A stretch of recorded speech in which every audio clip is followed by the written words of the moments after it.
Hi hello ನಮಸ್ಕಾರ, welcome back to my channel. ಯಾರಾದರೂ ಹೊಸದಾಗಿ ನನ್ನ ಚಾನಲ್ ನೋಡ್ತಾ ಇದ್ದರೆ ಪ್ಲೀಸ್ ಸಬ್ಸ್ಕ್ರೈಬ್ ಮಾಡ್ಕೊಳ್ಳಿ. ಹಾಗೆ ಪಕ್ಕದಲ್ಲಿರೋ ಬೆಲ್ ಐಕನ್ನ ಕ್ಲಿಕ್ ಮಾಡಿ. ನಾನು ಯಾವುದೇ ವಿಡಿಯೋ ಹಾಕಿದ್ರೂ ನಿಮ್ಮ ನೋಟಿಫಿಕೇಷನ್ ಬರುತ್ತೆ. ಪ್ಲೀಸ್ ಸಬ್ಸ್ಕ್ರೈಬ್ ಮಾಡ್ಕೊಂಡು ಸಪೋರ್ಟ್ ಮಾಡಿ. ಸೊ ಬನ್ನಿ ಇವತ್ತಿನ ಲಾಗ್ ಸ್ಟಾರ್ಟ್ ಮಾಡೋಣ. ಇಲ್ಲಿ ಮಾರ್ನಿಂಗ್ ಎದ್ದಿದ ತಕ್ಷಣ ಫಸ್ಟ್ ಪಾಪುಗೆ ಜುಟ್ಟು ಕಟ್ಬಿಡ್ತಾ ಇದ್ದೀನಿ. ಯಾಕಂದರೆ ಅದು ಕೂದಲೆಲ್ಲ ಕಣ್ಣತ್ರ ಬರುತ್ತೆ. ಸೊ ಅದು ಕಣ್ಣು ಉಜ್ಜುತ್ತಾ ಇರ್ತಾಳೆ, ಆಮೇಲೆ ಅಳ್ತಾಳೆ. ಅದಕ್ಕೋಸ್ಕರ ಫಸ್ಟ್ ಎದ್ದಿದ ತಕ್ಷಣ ಈ ಥರ ಜುಟ್ಟು ಕಟ್ಬಿಡ್ತೀನಿ. ಇನ್ನು ನಾವೆಲ್ಲ ಎದ್ದೋಳು ಅಷ್ಟೊತ್ತಿಗೆ 9 o'clock ಆಗುತ್ತೆ. ಸೊ ಹಾಲಿಡೇಸ್ ಅಲ್ವಾ, ಜಿಶುಗೆ ಸ್ಕೂಲ್ ಇಲ್ಲ, ಅದಕ್ಕೆ ಮನೇಲಿ ಎಲ್ಲರೂ 9 o'clock ಎದ್ದೊಳ್ತೀವಿ. ಹಸ್ಬೆಂಡ್ ಮಾತ್ರ ಸ್ವಲ್ಪ 8:30 8 o'clock ಆ ಟೈಮ್ಗೆ ಎದ್ದೊಳ್ತಾರೆ. ಯಾಕಂದರೆ ಅವ್ರಿಗೆ ಆಫೀಸ್ ಇರುತ್ತಲ್ವ, ಸೊ ಅವ್ರಿಗೆ ಸ್ವಲ್ಪ ಬೇಗ ಎದ್ದೊಳ್ತಾರೆ. ಇನ್ನು ಆಮೇಲೆ ಇಲ್ಲಿ ಪಾಪುಗೆ ನೀರು ಕುಡಿಸ್ತಾ ಇದ್ದೀನಿ. ನಾನು ಸ್ಪೂನಲ್ಲಿ ನೀರು ಕುಡಿಸ್ತಾ ಇದ್ದೀನಿ. ಯಾಕಂದರೆ ಫೀಡಿಂಗ್ ಸ್ಟಾಪ್ ಮಾಡಿದಾಗಿಂದ ಅವಳು ಕೌ ಹಾಲು ಇಲ್ಲ ವಾಟರು ಏನೂ ಕುಡಿತಾನೇ ಇಲ್ಲ. ಸೊ ವಾಟರ್ ತಗೊಂಡಿಲ್ಲ ಅಂದರೆ ತುಂಬ ಕಷ್ಟ. ಹಾಲು ಕುಡ್ದಿಲ್ಲ ಅಂದರೂ ಪರವಾಗಿಲ್ಲ, ಬಟ್ ವಾಟರ್ ತಗೊಳ್ಳೇಬೇಕಲ್ವ. ಅದಕ್ಕೆ ಯಾವ ಹೊಸ ಬಾಟಲ್ಸ್ ಸಹ ತಗೊಂಡು ಬಂದು ಟ್ರೈ ಮಾಡಿದ್ವಿ, ಬಟ್ ಅವಳು ಕುಡಿತಾನೆ ಇಲ್ವ. ಹಾಗಾಗಿಬಿಟ್ಟು ಈ ಥರ ಸ್ಪೂನಲ್ಲಿ ಕುಡಿಸ್ತಾ ಇದ್ದೀನಿ. ಬಟ್ ಸ್ಪೂನಲ್ಲಿ ಕುಡಿಸೋದು ಅಂದರೆ ತುಂಬ ಕಷ್ಟ. ನೋಡಿ, ಅವಳು ತಳ್ತಾನೇ ಇದ್ದಾಳೆ, ಚೆಲ್ತಾನೇ ಇರುತ್ತೆ. ಬಟ್ ಇವಾಗ ಸಮ್ಮರ್ ಅಲ್ವಾ, ಇನ್ನು ಡಿಹೈಡ್ರೇಷನ್ ಆಗಿಬಿಡುತ್ತೆ ಅವಳಿಗೆ ಅಂತ ಹೇಳ್ಬಿಟ್ಟು ನಾನು ಒಂದ್ಸಲ ನಮ್ಮ ಹಸ್ಬೆಂಡ್ ಒಂದ್ಸಲ ಈ ಥರ ಕುಡಿಸ್ತಾನೆ ಇರ್ತೀವಿ. ಬಟ್ ತುಂಬ ಕಷ್ಟನೇ ಆಗ್ತಾಯಿದೆ. ಈ ಥರ ಸ್ಪೂನ್ ಬಾಟಲ್ ಕುಡಿದ್ಬಿಟ್ರೆ ಮಕ್ಕಳು ಆರಾಮಾಗಿರುತ್ತೆ. ಈ ಥರ ಸ್ಪೂನಲ್ಲಿ ಪ್ರತಿ ಟೈಮು ಸ್ಪೂನಲ್ಲಿ ಕುಡಿಸ್ಬೇಕು ಅಂದರೆ ಸ್ವಲ್ಪ ಕಷ್ಟನೇ ಆಗ್ತಾಯಿದೆ. ಗೊತ್ತಿಲ್ಲ ಯಾವಾಗ ಸ್ಟಾರ್ಟ್ ಮಾಡ್ತಾಳೆ ಏನೋ ಬಾಟ್ಲಲ್ಲಿ ಕುಡಿಯೋದು. ಇನ್ನು ಪಾಪು ವಾಟರ್ ಕುಡಿಸ್ಬಿಟ್ಟು ಇನ್ನು ಟಿಫನ್ ಏನು ಮಾಡಬೇಕು ಅಂತ ಯೋಚನೆ ಆಯಿತು ನನಗೆ. ಬಟ್ ಜೀಶು ಬಂದು ನನಗೆ ಕ್ರಸಾನ್ ತಂದಿದ್ದ, ಅವೇ ಬೇಕು ಅಂತ ಕೇಳ್ತಾ ಇದ್ದ. ಅದಕ್ಕೋಸ್ಕರ ಅವ್ನು ಸರಿ ಎಲ್ಲರೂ ಇವೇ ತಿನ್ಬಿಡೋಣ ಅಂತ ಹೇಳ್ಬಿಟ್ಟು ನಾನು ಇದನ್ನು ಹೀಟ್ ಮಾಡಿಕೊಡ್ತಾ ಇದ್ದೀನಿ. ಹಾಗಂತ ಇವೇನು ನಾವು ಡೈಲಿ ಕೊಡಲ್ಲ. ಸೊ 1 year ಆಗೋಗಿರ್ತೀವಿ ತಂದುಬಿಟ್ಟು, ಮತ್ತೆ ಇವಾಗ ತಂದಿದ್ದೀವಿ. ಸೊ ಅವನಿಗೂ ಸ್ವಲ್ಪ ಏನಾದರೂ ಔಟ್ಸೈಡ್ ತಿನ್ನಬೇಕು ಅನ್ನಿಸ್ತಾ ಇರ್ತಾರಲ್ಲ. ನಮ್ಮ ಮನೆಯಲ್ಲಿ ನಾವು ಏನು ಅವನಿಗೆ ಟೀತು ಚೆನ್ನಾಗಿಲ್ಲ ಅಂತ ಹೇಳ್ಬಿಟ್ಟು ಅವನಿಗೋಸ್ಕರ ನಾವೇನು ತರೋದಿಲ್ಲ. ಮನೇಲಿ ಒಂದು ಚಾಕ್ಲೇಟ್ ಮನೆಯೆಲ್ಲ ಹುಡುಕಿದ್ರು ಒಂದು ಚಾಕ್ಲೇಟ್ ಸಿಗಲ್ಲ. ನಮ್ಮ ಮನೆಯಲ್ಲಿ ಚಾಕ್ಲೇಟ್ ಆಗಲಿ, ಚಿಪ್ಸ್ ಆಗಲಿ, ಆ ಥರ ಬಿಸ್ಕೆಟ್ಸ್ ಆಗಲಿ ನಮ್ಮ ಮನೇಲಿ ಸಿಗೋದೇ ಇಲ್ಲ. ಏನಾದರೂ ತಿನ್ನಬೇಕು ಅಂದರೆ ಫ್ರೂಟ್ಸ್ ತಿನ್ನಬೇಕು, ಇಲ್ಲಾಂದರೆ ಏನಾದರೂ ಮನೇಲಿ ಮಾಡ್ತೀನಲ್ವ ನಾನು, ಅದು ತಿನ್ನಬೇಕು ಅಷ್ಟೇ ಆಗಲಿ. ಈ ಥರ ಚಾಕ್ಲೇಟ್ಸು ಬಿಸ್ಕೆಟ್ಸು ಆ ಥರದ್ದೇನು ನಮ್ಮ ಮನೇಲಿ ಸಿಗೋದೇ ಇಲ್ಲ. ಬಟ್ ಅವನಿಗೂ ಯಾವಾಗಾದರೂ ತಿನ್ನಬೇಕು ಅನಿಸುತ್ತಲ್ವ ಅಂತೇಳಿ ಈ ಥರ ತರ್ತೀವಿ ಯಾವಾಗಾದರೂ. ಬಟ್ ಇದು ಯಾವಾಗಲೂ ತರಲ್ಲ. 1 year ಆಗೋಗಿತ್ತು, ಮತ್ತೆ ಇವಾಗ ತಂದಿದ್ದೀವಿ. ಸೊ ಇರೋವರೆಗೂ ಇನ್ನು ಜಿಶು ನಾನು ಡೈಲಿ ಒಂದೊಂದು ತಿಂತಾನೆ ಇರ್ತಾನೆ. ಆಮೇಲೆ ಅಷ್ಟೇ, ಮತ್ತೆ ಇನ್ನು 5-6 months ತರೋದೇ ಇಲ್ಲ ಮನೆಗೆ. ಅದಕ್ಕೆ ಇನ್ನು ಅವನಿಗೂ ಈ ಥರ ಹೀಟ್ ಮಾಡಿಕೊಟ್ಬಿಟ್ರೆ ಈಸಿಯಾಗಿರುತ್ತೆ, ಚೆನ್ನಾಗಿರುತ್ತೆ. ಟೇಸ್ಟು ನನಗೂ ತುಂಬ ಇಷ್ಟ ಆಗುತ್ತೆ. ಬಟ್ ಅದು ಚಾಕ್ಲೇಟ್ ಸಿರಪ್ ಹಾಕ್ತೀವಲ್ಲ, ಸ್ವಲ್ಪ ಸ್ವೀಟ್ ಆಗಿರುತ್ತೆ. ಬಟ್ ಜಿಶು ಇಷ್ಟಪಟ್ಟು ತಿಂತಾನೆ. ಇನ್ನು ನಮ್ಮ ಬ್ರೇಕ್ಫಾಸ್ಟ್ ಇದಾಗಿತ್ತು. ಪಾಪುಗೆ ಸರಿ ಮಾಡಿಕೊಟ್ಟೆ. ಅವ್ರು ಮಾರ್ನಿಂಗ್ ಆದಷ್ಟು ನಾನು ಸರಿ ಇಲ್ಲ ಉಪ್ಮಾ ಥರ ಆ ಥರ ಮಾಡಿಕೊಡ್ತೀನಿ. ಹೆವಿಯಾಗಿ ಏನು ಕೊಡಲ್ಲ. ಮತ್ತೆ ಬೇಗ ಊಟ ಕೊಟ್ಬಿಡ್ತೀನಿ ಲಂಚ್. ಅದಕ್ಕೋಸ್ಕರ ನಾವು ನಾರ್ಮಲಾಗಿ ಲೈಟಾಗೆ ಕೊಡ್ತೀನಿ. ನಾವು ನಮ್ಮದೆಲ್ಲ ಬ್ರೇಕ್ಫಾಸ್ಟ್ ಆದಮೇಲೆ ನಮ್ಮದು ನಾರ್ಮಲ್ ಬ್ರೇಕ್ಫಾಸ್ಟ್ ಆಗಿದ ತಕ್ಷಣ ಪಾರ್ಕ್ಗೆ ಹೋಗೋದೆ ನಮ್ಮ ಕೆಲಸ. ಇನ್ನು ಇಲ್ಲಿ ಪಾರ್ಕ್ ಹತ್ರ ನಾನು ಅಷ್ಟು ವಿಡಿಯೋ ಮಾಡಿಲ್ಲ. ಇಲ್ಲಿ ನೋಡಿ, ಇವರು ಯಾರೋ ಡೇ ಕೇರ್ ಅನಿಸುತ್ತೆ, ಈ ಥರ ಮಕ್ಕಳನ್ನೆಲ್ಲ ಕರ್ಕೊಂಡ್ಬಂದಿದ್ರು. ಅವ್ರ ಸ್ಕ್ರಾಲರ್ ನೋಡಿ ಯಾವ ರೀತಿ ಇದೆ. ಒಂದರಲ್ಲಿ 5-6 members, ಐ ಥಿಂಕ್ 5 members ಕುತ್ಕೋಬೋದು. ಆ ಥರ 10 members 2 ತಗೊಂಡು ಬಂದರೆ ಸಾಕು, 10 members ಕುತ್ಕೊಂಡಿದ್ರೆ ಈಸಿಯಾಗಿ ತಳ್ಕೊಂಡು ಹೋಗ್ಬೋದಲ್ವ. ಚೆನ್ನಾಗಿತ್ತು ಅದು ನೋಡೋದಕ್ಕೆ. ಅದಕ್ಕೆ ಸ್ವಲ್ಪ ಅದೊಂದು ಕ್ಲಿಪ್ ತಗೊಂಡೆ ಅಷ್ಟೇ. ಇನ್ನು ಆಮೇಲೆ ಮನೆಗೆ ಬಂದಿದ್ದ ತಕ್ಷಣ ತುಂಬ ಬಿಸಿಲಿತ್ತು ಔಟ್ಸೈಡು. ಇನ್ನು ಜಿಶು ಐಸ್ ಕ್ಯೂಬ್ ಬೇಕು ಅಂತ ಕೇಳಿದೆ. ಸರಿ ಅಂತ ಕೊಟ್ಟರೆ ಅವ್ರು ನೋಡಿದ್ರೆ ಆಟ ಆಡ್ತಾ ಇದ್ದಾರೆ, ಇನ್ನಿಬ್ಬರು ಆಟ ಆಡ್ತಾ ಇದ್ದಾರೆ ಅಂತ ಹೇಳ್ಬಿಟ್ಟು ಫಸ್ಟ್ ಇಬ್ರಿಗೂ ಅವ್ನಿಗೆ 4 ಪಾಪಗೆ ಏನೇ ಕೊಡಲಿ ಡಿವೈಡ್ ಮಾಡೇ ಕೊಡ್ತೀನಿ. ಫಸ್ಟಲ್ಲೇನೆ ಡಿವೈಡ್ ಮಾಡ್ತೀನಿ, ಇಲ್ಲಾಂದರೆ ಇಬ್ಬರು ಜಗಳ ಆಡ್ತಾ ಇರ್ತಾರೆ. ಅದಕ್ಕೋಸ್ಕರ ಫಸ್ಟ್ ಡಿವೈಡ್ ಮಾಡೇ ಕೊಟ್ಬಿಡ್ತೀನಿ. ಇನ್ನು ಅವಳೆಲ್ಲ ಅವನು ಕೊಟ್ಟುಬಿಟ್ಟು ಅಣ್ಣಗೆ, ಇವು ಏನೋ ಒಳ್ಳೆ ಬುದ್ಧಿ ಬಂದಿದೆ, ಎಲ್ಲ ಅಣ್ಣಗೆ ಕೊಟ್ಟುಬಿಟ್ಟಿದ್ದಾಳೆ ಅಂದ್ಕೊಂಡೆ. ಆಮೇಲೆ ನೋಡಿದ್ರೆ ಫುಲ್ ಜಗಳನೇ ಆಯ್ತು ಇಬ್ಬರ ಮಧ್ಯೆನೂ. ಇನ್ನು ಸರಿ ಇವರಿಬ್ಬರು ಆಟ ಆಡ್ತಾ ಇದ್ದಾರಲ್ವ, ನಾನು ಸ್ವಲ್ಪ ಅಡುಗೆ ಮಾಡ್ಕೊಬಿಡೋಣ ಬೇಗ ಅಂತ ಹೇಳ್ಬಿಟ್ಟು ನನಗೆ ತುಂಬ ದಿನದಿಂದ ಹೀರೆಕಾಯಿ ಚಟ್ನಿ ತಿನ್ನಬೇಕು ಅಂತ ತುಂಬ ಆಸೆ ಆಗ್ತಾಯಿತ್ತು. ಅದಕ್ಕೆ ನಿನ್ನೆ ನಮ್ಮ ಹಸ್ಬೆಂಡ್ ಹತ್ರ ತರಿಸ್ದೆ, ನನಗೆ ಹೀರೆಕಾಯಿ ಚಟ್ನಿಯಲ್ಲಿ ತಿನ್ನಬೇಕು ಅನ್ನಿಸ್ತೈತೆ ಅಂತ ಹೇಳ್ಬಿಟ್ಟು. ಅದು ಹೀರೆಕಾಯಿಗೋಸ್ಕರನೇ ನಾನು ಶಾಪಿಗೆ ಕಳಿಸ್ಬಿಟ್ಟು ಒಂದು ಹೀರೆಕಾಯಿ ತೊಗೊಂಡು ಬಂದರು. ಇನ್ನು ಅವರು ಆಟ ಆಡ್ತಾ ಇದ್ದಾರೆ ಅಂತ ಹೇಳ್ಬಿಟ್ಟು ಇದನ್ನು ಚೆನ್ನಾಗಿ ತೊಳ್ಕೊಂಡು ಇದು ಕಟ್ ಮಾಡೋಣ ಅಂತೇಳಿ ನಾನೆಲ್ಲ ರೆಡಿ ಮಾಡ್ಕೊತಾ ಇದ್ದೆ. ಅಷ್ಟರಲ್ಲಿ ಇಬ್ಬರು ಜಗಳ ಆಡಿಬಿಟ್ಟು ನೋಡಿ, ಅವ್ನು ಕೋಪ ಮಾಡ್ಕೊಂಡು ಹೋಗಿ ಮೂಲೆಯಲ್ಲಿ ಕೂತ್ಕೊಂಡ್ಬಿಟ್ಟಿದ್ದಾನೆ. ಯಾಕಂದರೆ ಅವಳು ಪಾಪು ಅವನ ಹತ್ರ ಇರೋ ಐಸ್ ಕ್ಯೂಬ್ಸ್ ಎಲ್ಲ ಅವಳೇ ಕಿತ್ಕೊಬಿಟ್ಟು ಮತ್ತು ವಾಟರ್ ಎಲ್ಲ ತಗೊಂಡು ಫುಲ್ಲು ಎಲ್ಲ ಅವಳಿಗೆ ಬೇಕಂತ, ಅವರನ್ನು ಟಚ್ ಮಾಡಬಾರ್ದಂತೆ. ಅವ್ನು ಟಚ್ ಮಾಡಿದ್ರೆ ಫುಲ್ಲು ಜೋರು ಮಾಡ್ತಾ ಇದ್ದಾಳೆ. ಅದಕ್ಕೋಸ್ಕರ ಅವನು ನನಗೇನು ಕೊಡ್ತಾ ಇಲ್ಲ, ಅವಳೇ ಆಟ ಆಡ್ತಾ ಇದ್ದಾಳೆ ಅಂತ ಹೋಗಿ ಅವನು ಅಲ್ಲಿ ಮೂಲೆಯಲ್ಲಿ ಕೂತ್ಕೊಂಡಿದ್ದಾಳೆ. ನೋಡಿ ಮನೆಯೆಲ್ಲ ಫುಲ್ಲು ನೀರು ಚೆಲ್ಬಿಟ್ಟು, ನಮ್ಮ ಮನೇಲಿ ಡೈಲಿ ಇದಿರುತ್ತೆ ನೀರು ಚೆಲ್ಲೋದು. ಇವಾಗ ಮಾರ್ನಿಂಗ್ ಒಂದ್ಸಲಿ, ಆಮೇಲೆ ಆಫ್ಟರ್ನೂನ್ ನಿದ್ದೆ ಮಾಡಿ ಎದ್ದೊಳದ ಮೇಲೆ ಒಂದ್ಸಲಿ ನೀರು ಬೇಕು ಅಂತಾಳೆ. ನೋಡಿ ಎಲ್ಲ ಕೆಳಗಡೆ ಚೆಲ್ಬಿಡ್ತಾಳೆ, ಮತ್ತೆ ನನ್ನ ಹತ್ರ ಬರ್ತಾರೆ ನೀರು ಕೊಡು ಅಂತ ಹೇಳ್ಬಿಟ್ಟು. ಕೊಟ್ಟಿಲ್ಲ ಅಂದರೆ ಎಷ್ಟು ಗಲಾಟೆ ಮಾಡ್ತಾಳು. ಸೊ ಜಾಸ್ತಿ ಗಲಾಟೆ ಮಾಡೋಕ್ಕೂ ಬಿಡೋಕ್ಕಾಗಲ್ಲ. ಅಲ್ಲಿ ಅವರು ಅಪ್ಪ ಮೀಟಿಂಗಲ್ಲಿರ್ತಾರೆ, ಸೌಂಡು ಅಂತ ಇರ್ತಾರೆ ಅವರು.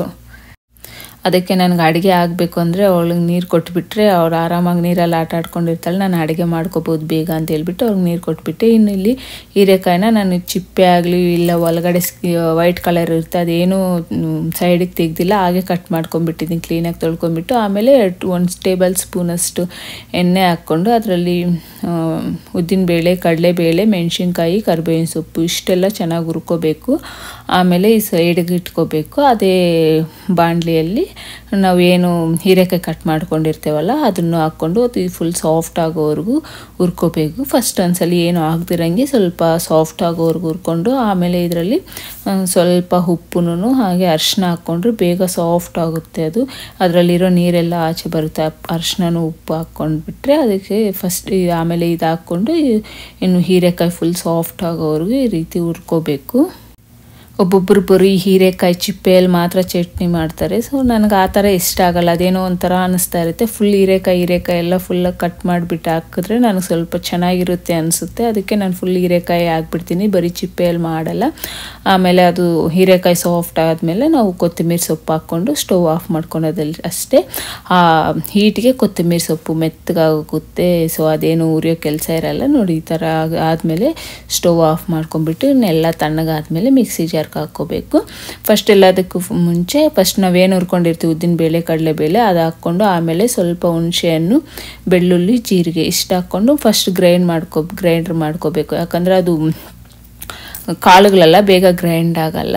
ಆಮೇಲೆ ನಾವು ಏನು ಹುರ್ಕೊಂಡಿರ್ತೀವಿ ಹೀರೆಕಾಯಿನ ಅದು ಹಾಕ್ಕೊಂಡು ನಾವು ತುಂಬ 1 ರೌಂಡ್ ಹಾಕ್ಸ್ಕೊಂಡ್ರೆ ಸಾಕು, ಜಾಸ್ತಿ ಏನು ಗ್ರೈಂಡ್ ಮಾಡ್ಕೊಳೋ ಕೆಲಸ ಇರಲ್ಲ. ಅದಕ್ಕೆ ಒಗ್ಗರಣೆ ಹಾಕ್ಕೊಳೋದಷ್ಟೇ. ಇದಕ್ಕೆ ಏನಿಲ್ಲ, ಒಗ್ಗರಣೆಗೂ ಅಷ್ಟೇ ಸಿಂಪಲ್ಲಾಗಿ ಇರುತ್ತೆ, ಬೇಗ ಆಗೋಗುತ್ತೆ. ಸ್ವಲ್ಪ ಜೀರಿಗೆ, ಸಾಸಿವೆ, ಕಡಲೆಬೇಳೆ, ಉದ್ದಿನಬೇಳೆ, ಹಿಂಗು, 1 ಮೆಣಸಿನ್ಕಾಯಿ, ಕರಿಬೇವಿನ ಸೊಪ್ಪು ಇಷ್ಟು ಹಾಕ್ಕೊಂಡು ಒಗ್ಗರಣೆ ಹಾಕ್ಕೊಳೋದಷ್ಟೇ. ಬೇಗ ಆಗೋಗುತ್ತೆ, ಟೇಸ್ಟು ತುಂಬ ಚೆನ್ನಾಗಿರುತ್ತೆ. ಒಂಥರ ಲೇಸಿ ರೆಸಿಪಿ ಅಂತಲೇ ಹೇಳ್ಬೇಕು. ಬೇಗ ಅಡುಗೆ ಆಗಬೇಕು ಅಂದರೆ ಇದು ಮಾಡಿಕೊಂಡ್ರೆ ಸಾಕು, ಬೇಗ ಆಗೋಗುತ್ತೆ. ಟೇಸ್ಟ್ ಎಷ್ಟು ಚೆನ್ನಾಗಿ ನನಗೆ ಯಾವಾಗಂದ್ರೆ ಅವಾಗೇ ತಿನ್ನಬೇಕು ಅನ್ನಿಸ್ತಾ ಇರುತ್ತೆ ಇದು. ಅದಕ್ಕೋಸ್ಕರ ಹಸ್ಬೆಂಡ್ ಹತ್ರ ತರಿಸ್ಬಿಟ್ಟು ಇವತ್ತು ಮಾಡಿಕೊಂಡ್ವಿ. ಇದರಲ್ಲಿ ಇನ್ನೇನು ನಾವು ಸೈಡ್ಗೆ ಏನೂ ಬೇಕಿರಲ್ಲ, ಸ್ವಲ್ಪ ಬಿಸಿ ಅನ್ನಕ್ಕೆ ಸ್ವಲ್ಪ ತುಪ್ಪ ಹಾಕ್ಕೊಂಡು ಚಟ್ನಿ ಹಾಕ್ಕೊಂಡು ತಿಂದರೆ ಸಾಕು, ಎಷ್ಟು ಚೆನ್ನಾಗಿರುತ್ತೆ. ತುಂಬ ಚೆನ್ನಾಗಿ ಬಂದಿತ್ತು ಹೀರೆಕಾಯಿ ಚಟ್ನಿ. ಇನ್ನು ಮಕ್ಳಿಗೂ ಇದೇ ಕೊಟ್ಬಿಡ್ತೀನಿ ನಾನು. ಮಕ್ಕಳು ಆರಾಮಾಗಿ ತಿಂತಾರೆ, ತುಂಬ ಇಷ್ಟಪಟ್ಟು ತಿಂತಾರೆ. ಇನ್ನು ಪಾಪು ಊಟ ಆದಮೇಲೆ ಪಾಪು ಮಲಗ್ತಾಳೆ 1-2 ಅವರ್ಸು. ಇವಾಗ ಸ್ವಲ್ಪ ಪರವಾಗಿಲ್ಲ, ಚೆನ್ನಾಗಿ ಮಲಗ್ತಾ ಇದ್ದಾಳೆ. 1-2 ಅವರ್ಸ್ ಮಲಗ್ತಾಳೆ. ಅವಳು ಮಲಗಿದ ಟೈಮಲ್ಲಿ ಜಿಶುಗೆ ಎಂಟರ್ಟೈನ್ಮೆಂಟ್ ಬೇಕಲ್ಲ, ಅವನಿಗೆ ಅವನ ಜೊತೆ ನಾನು ಟೈಮೇ ಸ್ಪೆಂಡ್ ಮಾಡ್ತಾ ಇಲ್ಲ ಅನಿಸುತ್ತೆ ನನಗೆ. ಅದಕ್ಕೋಸ್ಕರ ಅವನ ಜೊತೆ ಸ್ವಲ್ಪ ಹೊತ್ತೇನಾದರೂ ಈ ಥರ ಬುಕ್ಸಲ್ಲೇ ಆಟ ಆಡ್ತಾ ಇರ್ತೀವಿ. ಸೊ ಅವನಿಗೂ ಸ್ವಲ್ಪ ಟೈಮ್ ಪಾಸ್ ಆಗಬೇಕಿಲ್ಲ ಅಂದರೆ ಟಿ ವಿ ನೋಡಿಕೊಂಡೇ ಇರ್ತಾನೆ. ಅದಕ್ಕೋಸ್ಕರ ಪಾಪು ಮಲಗಿದ ಮೇಲೆ ನಾನು ಸ್ವಲ್ಪ ಏನಾದರೂ ಕೆಲಸ ಇದ್ದರೆ ಕೆಲಸ ಮುಗಿಸ್ಕೊಂಡು ಆಮೇಲೆ ಜಿಶು ಜೊತೆ ಈ ಥರ ಏನೋ ಒಂದು ಆಟ ಆಡ್ತಾ ಇರ್ತೀನಿ, ಇಲ್ಲ ಅವನಿಗೆ ಹೋಮ್ವರ್ಕ್ ಬರ್ಸೋದು ಆ ಥರ ಮಾಡ್ತಾ ಇರ್ತೀನಿ. ಅವನಿಗೆ ಅನಿಸುತ್ತೆ ಅಲ್ವಾ, ಪಾಪು ಬಂದಾಗಿಂದ ನಮ್ಮ ಜೊತೆ ಅಮ್ಮ ಟೈಮೇ ಸ್ಪೆಂಡ್ ಮಾಡ್ತಾ ಇಲ್ಲ ಅಂತ ಹೇಳ್ಬಿಟ್ಟು. ಅದಕ್ಕೋಸ್ಕರ ಅವನಿಗೂ ಸ್ವಲ್ಪ ಬೇಜಾರಾಗಬಾರ್ದು ಅಂತ ಹೇಳ್ಬಿಟ್ಟು ನಾನು ಇವನ ಜೊತೆ ಈ ಥರ ಟೈಮ್ ಸ್ಪೆಂಡ್ ಮಾಡ್ತೀನಿ ಡೈಲಿ 1 ಅವರು. ಇದು ಬುಕ್ಕು ಸ್ವಲ್ಪ ಇಂಟ್ರೆಸ್ಟಿಂಗ್ ಆಗಿದೆ, ಸ್ವಲ್ಪ ಬೇರೆ ಗೇಮ್ಸ್ ಎಲ್ಲ ಬೇರೆ ಎಲ್ಲ ಇದ್ದಾವೆ, ಆ್ಯಕ್ಟಿವಿಟೀಸ್ ಎಲ್ಲ ಚೆನ್ನಾಗಿದೆ ಬುಕ್ಕು. ಅದಕ್ಕೆ ಈ ಬುಕ್ಕು ಡೈಲಿ 1 ಪೇಜ್ ಆ ಥರ ಕಂಪ್ಲೀಟ್ ಮಾಡ್ತಾ ಇದ್ದೀವಿ. ಆಮೇಲೆ ಪಾಪು ಎದ್ದೊಳ್ದ್ಮೇಲೆ ಮನೇಲಿ ವಾಟರ್ ಮಿಲನ್ ಇತ್ತು, ವಾಟರ್ ಮಿಲನ್ ಕಟ್ ಮಾಡಿಬಿಟ್ಟು ಪಾಪುಗೆ, ಜಿಶಿಗೆ ಎಲ್ಲರಿಗೂ ಕೊಟ್ಬಿಟ್ಟು ನಾವು ಅದೇ ತಿಂದ್ಬಿಟ್ಟು ಇನ್ನು ಬೆಳಿಗ್ಗೆಯಿಂದ ಅವ್ರಿಗೆ ನೋಡ್ಕೊತಾನೆ ಇದ್ದೀನಲ್ವ. ಸೊ ಅದಕ್ಕೋಸ್ಕರ ನನಗೆ ಆಗಲ್ಲ ಇನ್ನು ಅಂತ ಹೇಳಿದ್ದಕ್ಕೆ ಹಸ್ಬೆಂಡ್ ಸರಿ ಎಲ್ಲಿಗಾದ್ರೂ ಔಟ್ಸೈಡ್ ಹೋಗೋಣ ಬನ್ನಿ, ಎಲ್ಲ ಆಟ ಆಡ್ತಾರೆ ಅಂತ ಹೇಳಿದ್ರು. ಅದಕ್ಕೆ ಹಾಗಾಗಿ ರೆಡಿ ಆಗಿಬಿಟ್ಟು ಔಟ್ಸೈಡ್ ಹೋಗ್ತಾ ಇದ್ದೀವಿ. ಸೊ ಮಕ್ಕಳಿಲ್ಲ ಅಂದರೆ ಅಲ್ಲಿಗೆ ಹೋಗ್ಬೋದು ಇಲ್ಲಿಗೆ ಹೋಗ್ಬೋದು ಅಂತ ಯೋಚನೆ ಮಾಡ್ಬೋದು. ಬಟ್ ಮಕ್ಕಳಿದ್ರೆ ಎಲ್ಲಿ ಪ್ಲೇ ಏರಿಯಾ ಎಲ್ಲಿದೆ, ಎಲ್ಲಿ ಮಕ್ಕಳು ಆಟ ಆಡೋಕ್ಕೆ ಚೆನ್ನಾಗಿರುತ್ತೆ ಅಂತಲೇ ಯೋಚನೆ ಮಾಡ್ತೀವಿ. ಅದೇ ಪೇರೆಂಟ್ಸ್ ಆಗಲಿ ಅಷ್ಟೇ ಅಲ್ವಾ, ಮಕ್ಕಳೇ ಫಸ್ಟ್ ಯೋಚನೆ ಮಾಡ್ತೀವಿ ಎಲ್ಲಿಗೆ ಕರ್ಕೊಂಡೋದ್ರೆ ಅವ್ರು ಚೆನ್ನಾಗಿ ಆಟ ಆಡ್ತಾರೆ ಅಂತ ಹೇಳ್ಬಿಟ್ಟು. ನಾನು ಯಾವಾಗಲೂ ಇದೆ ಅನ್ಕೊತೀನಿ, ನಮ್ದು ಯಾವಾಗಾದರೂ ಔಟ್ಸೈಡ್ ಹೋಗಲಿ ಮಕ್ಕಳು ಆಟ ಆಡೋ ಪ್ಲೇಸೇ ನೋಡ್ತಾ ಇರ್ತೀವಿ, ಆಗಲಿ ಬೇರೆ ಏನಾದರೂ ನೋಡೋಕೆ ಹೋಗೋಣ ಅಂತ ಒಂದು ಸಲಿನೂ ಯೋಚನೆ ಮಾಡ್ತಾ ಇಲ್ಲ ನಾವು. ಮಕ್ಕಳು ಆಟ ಆಡ್ಕೊಂಡಿದ್ರೆ ಸಾಕು, ಅವರು ಎಲ್ಲಕ್ಕೆ ಕರ್ಕೊಂಡೋದ್ರೆ ಅವ್ರು ಚೆನ್ನಾಗೆಲ್ಲ ಆಟ ಆಡ್ತಾರೆ ಅಂದರೆ ಅಲ್ಲಿಗೆ ಹೊರಟೋಗ್ತಾ ಇದ್ದೀವಿ. ಇನ್ನು ಅಲ್ಲೇ ಪ್ಲೇ ಏರಿಯಾ ಇದ್ದರೆ ಪ್ಲೇ ಏರಿಯಾಗೆ ಕರ್ಕೊಂಡು ಬಂದ್ವಿ. ಇಲ್ಲಿ ಸ್ವಲ್ಪ ಚಿಕ್ಕ ಚಿಕ್ಕ ಮಕ್ಕಳಿಗೆ ಸಪ್ರೇಟಾಗಿರುತ್ತೆ, ದೊಡ್ಡ ಮಕ್ಕಳಿಗೆ ಸಪ್ರೇಟಾಗಿರುತ್ತೆ ಅಲ್ವ. ಸೊ ನಾನು ಚಿಕ್ಕ ಮಕ್ಕಳು ಇರೋ ಹತ್ರ ಪಾಪುನ ಕರ್ಕೊಂಡ್ಬಂದು ಇಲ್ಲಿ ಪಾಪುನ ಆಟ ಆಡಿಸ್ತಾ ಇದ್ದೀನಿ. ದೊಡ್ಡವರು ಆಟ ಆಡೋ ಹತ್ರ ಅವ್ರ ಅಪ್ಪ ಜಿಶನ್ ಕರ್ಕೊಂಡೋಗಿ ಅಲ್ಲಿ ಆಟ ಆಡಿಸ್ತಾ ಇದ್ದಾರೆ. ಒಂದೇ ಪ್ಲೇಸಲ್ಲಿದ್ದರೆ ಚೆನ್ನಾಗಿರುತ್ತೆ, ಇಬ್ಬರನ್ನೂ ಒಬ್ಬರೇ ನೋಡ್ಕೋಬೋದು. ಬಟ್ ಈ ಥರ ಸ್ವಲ್ಪ ಡಿಫ್ರೆಂಟಾಗಿದ್ದರೆ ಒಬ್ಬೊಬ್ರಿಗೆ ನೋಡ್ಕೋಬೇಕಾಗುತ್ತೆ. ಇನ್ನು ಪಾಪು ಇಲ್ಲಿ ಸ್ವಲ್ಪ ಹೊತ್ತು ಎಷ್ಟು ಒಂದು 1 ಅವರ್ ಆಟ ಆಡಿದ್ರು, ಚೆನ್ನಾಗಿಬ್ರು 1 ಅವರ್ ಆಟ ಆಡಿದ್ರು. ಆ್ಯಕ್ಚುಲಿ ನಮ್ಮ ಹಸ್ಬೆಂಡ್ ನನಗೆ ಮನೆಯಲ್ಲೇ ಇರೋಕ್ಕೆ ಹೇಳಿದ್ರು. ನಾನಿನ್ನು ಏನೂ ಕೆಲಸ ಇಲ್ಲ ಮನೇಲಿ, ಏನು ಮಾಡೋದು ನಾನು ಬರ್ತೀನಿ ಅಂತ ಹೋಗ್ಬಿಟ್ಟು ಹೋದೆ. ಇಲ್ಲಿಗೆ ಹೋದ್ಮೇಲೆ ಅನ್ನಿಸ್ತಾ ಅಯ್ಯೋ ಮನೇಲೇ ಇದ್ದಿದ್ರೆ ಆರಾಮಾಗಿರ್ಬೋದಾಗಿತ್ತಲ್ಲ ಅಂತೇಳ್ಬಿಟ್ಟು. ಔಟ್ಸೈಡ್ ಬಂದರೂ ನಾನೇ ನೋಡ್ಕೋಬೇಕು, ಮನೇಲಿ ಹೋದರೂ ನಾನೇ ನೋಡ್ಕೋಬೇಕು ಅನ್ನೋ ಥರ ಆಗೋಯ್ತು ನನಗೆ. ನಾರ್ಮಲಾಗಿ ಈವ್ನಿಂಗು ನಾನು ನೋಡ್ಕೊಳಲ್ಲ, ಹಸ್ಬೆಂಡು 5:30 6 o'clock ಔಟ್ಸೈಡ್ ಇದ್ದರೆ 8:30ವರೆಗೂ ಅವರೇ ನೋಡ್ಕೊತಾರೆ. ಮಾರ್ನಿಂಗ್ ಮಾತ್ರ ನಾನು ಔಟ್ಸೈಡ್ ಕರ್ಕೊಂಡು ಹೋಗ್ತೀನಿ. ಬಟ್ ಇವತ್ತಿಬ್ಬರು ಔಟ್ಸೈಡ್ ಬಂದಿದ್ದೇವಲ್ಲ, ಇಬ್ಬರು ನಾನೇ ನೋಡ್ಕೊತಾ ಇದ್ದೀನಿ ಪಾಪುಗೆ. ಇನ್ನು ಅಲ್ಲಿಂದ ಪಕ್ಕದಲ್ಲೇ ಶಾಪ್ ಇತ್ತು. ಸೊ ಏನಾದರೂ ಫ್ರೂಟ್ಸ್ ತೊಗೊಂಡೋಗೋಣ, ಮನೇಲಿ ಆಗೋಗಿದ್ದಾವೆ ಅಂತ ಹೇಳ್ಬಿಟ್ಟು ಅಲ್ಲಿಗೆ ಹೋದ್ರಿ. ಹೂವು ಚೆನ್ನಾಗಿ ಕಾಣಿಸ್ತು, ತುಂಬ ಇಷ್ಟ ಆಯಿತು ಹೂವು ಎಲ್ಲನೂ. ಇಲ್ಲಿ ನೋಡಿದ್ರೆ ನೋಡಿ ಎಷ್ಟು ಚಿಕ್ಕದಾಗಿದೆ ದ್ರಾಕ್ಷಿ. ನಾನು ಯಾವತ್ತೂ ನೋಡಿಲ್ಲ, ಇದೆ ಫಸ್ಟ್ ಟೈಮ್ ನೋಡ್ತಾ ಇರೋದು. ಬಟ್ ನಮ್ಮ ಹಸ್ಬೆಂಡ್ US ಎಲ್ಲಿದ್ದಾಗ ನೋಡಿದ್ರಂತೆ, ನಾನು ನೋಡಿದ್ದೀನಿ ಇದನ್ನು ಅಂತ ಹೇಳಿದ್ರು. ಬಟ್ ನಾನು ಯಾವತ್ತೂ ನೋಡಿರಲಿಲ್ಲ, ಅದಕ್ಕೆ ನಿಮಗೂ ತೋರಿಸೋಣ, ಅಲ್ಲಿ ನೀವೇನಾದರೂ ನೋಡಿದ್ದೀರೇನೋ ಅಂತ ಹೇಳ್ಬಿಟ್ಟು ನಾನು ಅಲ್ಲಿ ನಿಮ್ಗೆ ತೋರಿಸ್ತಾ ಇದ್ದೀನಿ. ಇನ್ನಿಲ್ಲಿ ಶಾಪಲ್ಲೇನು ನಾನು ವಿಡಿಯೋ ಮಾಡಿಲ್ಲ, ತುಂಬ ಸಲ ವಿಡಿಯೋಸ್ ಮಾಡಿದ್ದೀನಲ್ವ, ಅದಕ್ಕೆ ನಾನು ಇಲ್ಲೇನು ವಿಡಿಯೋಸ್ ಮಾಡಿಲ್ಲ. ಇಲ್ಲಿ ನೋಡಿ ಕಾರ್ಟಲ್ಲಿ ಅವ್ರ ಅಣ್ಣನೂ ಕುತ್ಕೋಬೇಕಂತೆ. ಬಟ್ ಅವಳು ಗಲಾಟೆ ಮಾಡ್ತಾ ಇದ್ದಾಳೆ, ನೀನು ಕುತ್ಕೋಬಾರ್ದು ಅಂತ ಹೇಳ್ಬಿಟ್ಟು. ಅದಕ್ಕೆ ನಾನು ಬೇಡ ಬಿಡು ಜಿಶು, ನೀನೇನು ಕುತ್ಕೋಬೇಡ ಅಂತ ಹೇಳಿದ್ದಕ್ಕೆ ಅವನು ಫುಲ್ ಕೋಪ ಮಾಡ್ಕೊಂಬಿಟ್ಟ. ಮನೆಗೆ ಹೋಗೋವರೆಗೂ ಕೋಪ ಮಾಡ್ಕೊಂಡೇ ಕುತ್ಕೊಂಡಿದ್ದಾನೆ ನೋಡಿ ಕಾರಲ್ಲಿ. ಮಕ್ಕಳ ಹತ್ರ ಇದೇ ಆಗಿಬಿಟ್ಟಿದೆ, ಒಬ್ರಿಗೆ ಸಪೋರ್ಟ್ ಮಾಡಿದ್ರೆ ಇನ್ನೊಬ್ರು ಕೋಪ ಮಾಡ್ಕೊತಾರೆ. ಅವಳು ಚಿಕ್ಕವಳಲ್ವಾ ಅಂತೇನಾದರೂ ಅವಳು ಬಿಡು ನಿನ್ನ ತಂಗಿಗೆ ಕೊಡು ಅಂತ ಹೇಳಿದ್ರೆ ನನಗೇನು ಕೊಡಲ್ಲ, ನನಗೇನು ಬಿಡಲ್ಲ ಅಂತ ಇವನು ಕೋಪ ಮಾಡ್ಕೊತಾನೆ.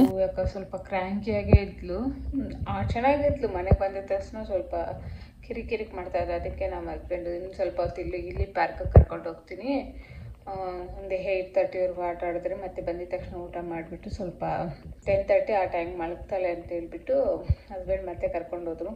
ಸೊ ಇವಾಗ 7:45 ಆಗಿದೆ. ಎಷ್ಟು ಬಿಸಿಲಿಗೆ ಬೀಳ್ತಾ ಇದೆ ನೋಡಿ.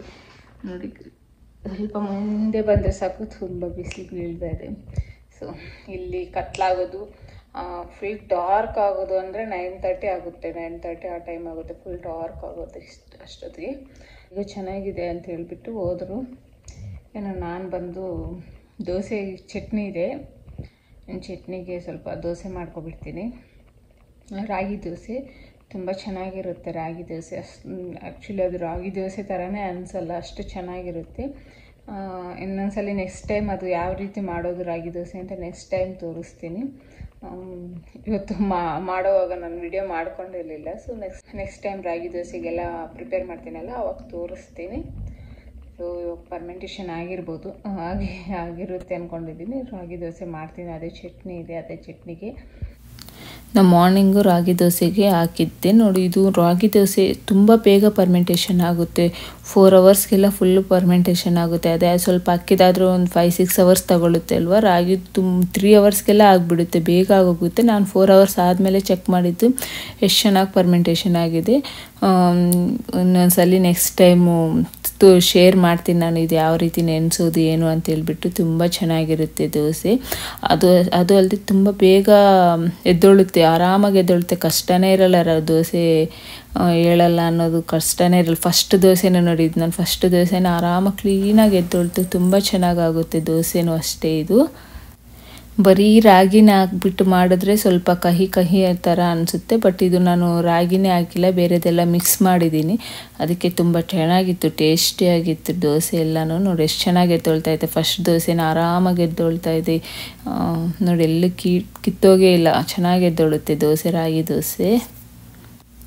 ಇನ್ನು ನಾನು ಈ ದೋಸೆಗೆ ಏನು ಬೇರೆದೇನು ಮಾಡೋಕ್ಕೋಗಿಲ್ಲ. ಸೊ ಆಫ್ಟರ್ನೂನ್ ಮಾಡಿರೋ ಚಟ್ನಿನೇ ಇತ್ತು, ಅದರಲ್ಲೇ ತಿನ್ಬಿಡೋಣ ಹೇಳು ಅಂತ ಹೇಳ್ಬಿಟ್ಟು ಈ ದೋಸೆ ಮಾಡ್ಕೊಂಡ್ವಿ. ಪಾಪುಗೆ ಮಾತ್ರ ಸ್ವಲ್ಪ ದೋಸೆ ಅಂದರೆ ಹೊಟ್ಟೆ ತುಂಬ ತಿನ್ನಲ್ಲ, ಅವಳಿಗೆ ಸ್ವಲ್ಪ ಲೈಟಾಗಿ ರೈಸ್ ಮಾಡಿದೆ. ಜಿಶುಗೂ ಆಗುತ್ತೆ, ಅವನು ಮಲಗೋವಾಗ ಮೊಸರನ್ನ ತಿಂದುಬಿಟ್ಟೆ ಮಲಗೋದು. ಡೈಲಿ ಅವ್ನಿಗೆ ನೈಟ್ ಮೊಸರನ್ನ ಕೊಡ್ತೀನಿ ನಾನು ಮಲಗೋವಾಗ. ಸೊ ಇಬ್ರಿಗೂ ಆಗುತ್ತೆ ಅಂತ ಹೇಳ್ಬಿಟ್ಟು ಸ್ವಲ್ಪ ರೈಸ್ ಮಾಡಿಕೊಂಡೆ. ಇನ್ನು ಇದು ದೋಸೆ ಜೊತೆಗೆ ಇನ್ನು ನಾನು ಫಿಶ್ ಮಾಡಿಕೊಂಡೆ. ಇದು ಸಾಲ್ಮನ್ ಫಿಶ್ಶು ನನ್ನ ಮನೆಯಲ್ಲಿ ಮ್ಯಾರಿನೇಟ್ ಮಾಡಿಬಿಟ್ಟು ಇಟ್ಬಿಡ್ತೀನಿ. ಯಾವಾಗಾದರೂ ಬೇಕು ಅಂದಾಗ ಈ ರೀತಿ ಮಾಡ್ಕೊತಾ ಇರ್ತೀನಿ. ತುಂಬ ಚೆನ್ನಾಗಿರುತ್ತೆ. ಇದು ತುಂಬ ಒಳ್ಳೆಯದು ಮಕ್ಕಳಿಗೆ ಸ್ಯಾಲ್ಮನ್ ಫಿಶ್ ಕೊಡೋದ್ರಿಂದ. ಬೇರೆ ಫಿಶ್ಗಿಂತ ಸ್ಯಾಲ್ಮನ್ ಫಿಶ್ ತುಂಬ ಒಳ್ಳೆಯದು. ಇನ್ನು ಪಾಪುಗೆ ಅಂತ ಹೇಳ್ಬಿಟ್ಟು ನಾನು ಇದರಲ್ಲಿ ಏನೂ ಹಾಕಿಲ್ಲ, ಸ್ವಲ್ಪ ಜಿಂಜರ್ ಗಾರ್ಲಿಕ್ ಪೇಸ್ಟು, ಉಪ್ಪು, ಪೆಪ್ಪರ್ ಇಷ್ಟೇ ಹಾಕಿರೋದು. ಪಾಪುಗೆ ಅಂತ ಹೇಳ್ಬಿಟ್ಟು ಸ್ವಲ್ಪ ಸಪ್ರೇಟಾಗಿ ಕಳಿಸಿಡ್ತೀನಿ. ಪರವಾಗಿಲ್ಲ, ಪಾಪು ಇದು ತಿಂತಾ ಇದ್ದಾಳೆ. ಇವಾಗ ಸ್ವಲ್ಪ ಸ್ವಲ್ಪ ಟ್ರೈ ಮಾಡ್ತಾಯಿದ್ದೀನಿ ಫಿಶ್ಶು. ಇನ್ನು ಚಿಕನ್ನು ಮಟನ್ ಎಲ್ಲ ಆಲ್ರೆಡಿ ಕೊಡ್ತಾಯಿದ್ದೀನಿ ನಾನು, ಆರಾಮಾಗಿ ತಿಂತಾಳೆ. ಸೊ ಫಿಶ್ಶು ಅವಾಗ ಕೊಡ್ತಾ ಟ್ರೈ ಮಾಡ್ತಾಯಿದ್ದೀನಿ. ಪರವಾಗಿಲ್ಲ ತಿಂತಾ ಇದ್ದಾಳೆ. ಬಟ್ ಮಕ್ಕಳಿಗೆ ತುಂಬ ಒಳ್ಳೆ ಸ್ಯಾಲ್ಮನ್ ಫಿಶ್ಶು. ಒಂದ್ಸಲ ಟ್ರೈ ಮಾಡಿ ನೀವು. ಮಕ್ಕಳೇನಾದರೂ ಇದ್ದರೆ 1-2 ಇಯರ್ಸ್ ಮಕ್ಕಳು 1 ಇಯರಿಂದ ಕೊಡ್ಬೋದು. 1 ಇಯರ್ ಮಕ್ಕಳಿಂದ ಕೊಡಿ, ತುಂಬ ಒಳ್ಳೇದು ಮಕ್ಕಳಿಗೆ. ಇನ್ನು ನಮ್ಮದೆಲ್ಲ ಊಟ ಆದಮೇಲೆ ಫುಲ್ ಆ್ಯಕ್ಟಿವ್ ಆಗ್ತಾಳೆ. ಇವಾಗ ಯಾರೂ ಬೇಕಿರಲ್ಲ, ಅವಳೊಬ್ಬಳೇ ಆಟ ಆಡ್ತಾ ಇರ್ತಾಳೆ. ಈ ಥರ ಡೇಯಲ್ಲಿ ಆಟ ಆಡಲ್ಲ, ಯಾರೋ ಒಬ್ಬರ ಜೊತೆಯಲ್ಲಿ ಇರಬೇಕು ಆಟ ಆಡೋಕ್ಕೆ. ಬಟ್ ನೈಟ್ ಆದಮೇಲೆ, ಊಟ ಆದಮೇಲೆ ಅವಳೊಬ್ಬಳೇ ಆಗಲಿ ಆಟ ಆಡ್ತಾ ಇರ್ತಾಳೆ. ಫುಲ್ ಆ್ಯಕ್ಟಿವ್ ಆಗಿ ಹೋಗ್ತಾಳೆ. ನೈಟ್ ಮಲಗೋವರೆಗೂ ಫುಲ್ ಆ್ಯಕ್ಟಿವ್ ಆಗಿರ್ತಾಳೆ. ಬಟ್ ಟಾಯ್ಸಲ್ಲಿ ಆಟ ಆಡೋದು ತುಂಬ ಕಮ್ಮಿ, ಟಾಯ್ಸಲ್ಲಿ ಆಟ ಆಡೋದೇ ಇಲ್ಲ. ಯಾವಾಗಾದರೂ ಅವ್ರು ಅನ್ನ ಆಟಾಡಿ ಅಲ್ಲಿ ಬಿಟ್ಟಿದ್ರೆ ಅವಾಗ ಟಚ್ ಮಾಡ್ತಾಳೆ ಅಷ್ಟೇ. ಆಗಲಿ ಅವಳು ಏನು ಬೇಕು ಅಂತ ಟಾಯ್ಸ್ ತೊಗೊಳೋದೇ ಇಲ್ಲ. ಏನಿದ್ರು ಕಿಚನ್ ಸಾಮಾನು ಬೇಕಷ್ಟೇ ಅವಳಿಗೆ. ಕಿಚನ್ ಪಾತ್ರೆಗಳಲ್ಲಾದರೆ ಚೆನ್ನಾಗಿ ಆಟ ಆಡ್ತಾಳೆ. ಸೊ ಇದಿಷ್ಟ ಆಗಿತ್ತು ನಮ್ಮ ಇವತ್ತಿನ ವಿಡಿಯೋ. ಈ ವಿಡಿಯೋ ಇಲ್ಲಿಗೆ ಎಂಡ್ ಮಾಡ್ತಾಯಿದ್ದೀನಿ. ಇನ್ನು ಯಾರಾದರೂ ಹೊಸ್ದಾಗಿ ನನ್ನ ಚಾನಲ್ ನೋಡ್ತಾಯಿದ್ರೆ ಪ್ಲೀಸ್ ಸಬ್ಸ್ಕ್ರೈಬ್ ಮಾಡ್ಕೊಳ್ಳಿ. ಹಾಗೆ ಪಕ್ಕದಲ್ಲಿರೋ ಬೆಲ್ ಐಕನ್ನ ಕ್ಲಿಕ್ ಮಾಡಿ. ನಾನು ಯಾವುದೇ ವಿಡಿಯೋ ಹಾಕಿದ್ರೂ ನಿಮ್ಮ ನೋಟಿಫಿಕೇಷನ್ ಬರುತ್ತೆ. ಪ್ಲೀಸ್ ಸಬ್ಸ್ಕ್ರೈಬ್ ಮಾಡ್ಕೊಂಡು ಸಪೋರ್ಟ್ ಮಾಡಿ. Thank you. ಬಾಯ್.